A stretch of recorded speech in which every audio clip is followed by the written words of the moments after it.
President Pedro Pablo Kuczynski survived an impeachment vote in Congress late Thursday, thwarting an attempt by opposition lawmakers to oust him over ties to the Brazilian construction giant implicated in the region's biggest corruption scandal. Legislators cast their votes after 10 hours of debate over a day that began with the president presenting a forceful defense. He insisted he had no involvement in the payments made by Odebrecht to his private consulting firm more than a decade ago and warned that the rushed impeachment process was a threat to Peru's democracy and stability. Applause erupted inside Congress and his supporters cheered and waved Peruvian flags outside as it became clear the opposition would fall short of the two-thirds vote needed to remove Kuczynski. Tomorrow, a new chapter in our history begins, the reconciliation and reconstruction of our country, Kuczynski tweeted afterward. Sign up today for a free 30-day free trial of unlimited digital access. The impeachment effort against 79-year-old former Wall Street banker was the latest chapter in the Odebrecht bribery scandal that has ended the careers of some of Latin America's most prominent politicians.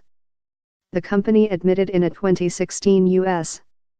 Justice Department agreement to paying nearly $800 million in kickbacks to politicians, their campaigns, and political parties to secure lucrative public works contracts. In Ecuador, Vice President Jorge Glass has been sentenced to 6 years in jail for orchestrating an Odebrecht bribery scheme. Former Brazilian President Luiz Inácio Lula da Silva is appealing his conviction on charges of corruption and money laundering related to the plot. In Peru, 2 former presidents stand accused of accepting money from Odebrecht. One is behind bars and the other in the U.S. seeking to avoid extradition. Kuczynski came under fire after an opposition-led investigative committee revealed documents last week showing Odebrecht made $782,000 in payments to his private consulting firm more than a decade ago. Some of the payments overlapped with years that Kuczynski spent as a high-ranking government minister. During his 30-minute testimony Thursday, Kuczynski showed the contracts in question on an overhead screen, pointing out that none contained his signature. He said he had no knowledge of the payments and that he never favored any company while in office. He characterized the transactions as part of a legal contract between 2 private companies and said his opponents were trying to force him from power without due process.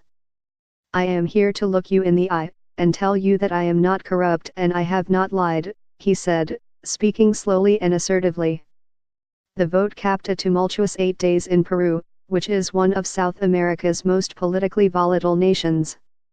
Analysts worried that impeachment could usher in a new period of uncertainty for Peru, an economic bright spot in Latin America that throughout its recent history has vacillated between short spans of democracy and autocratic rule.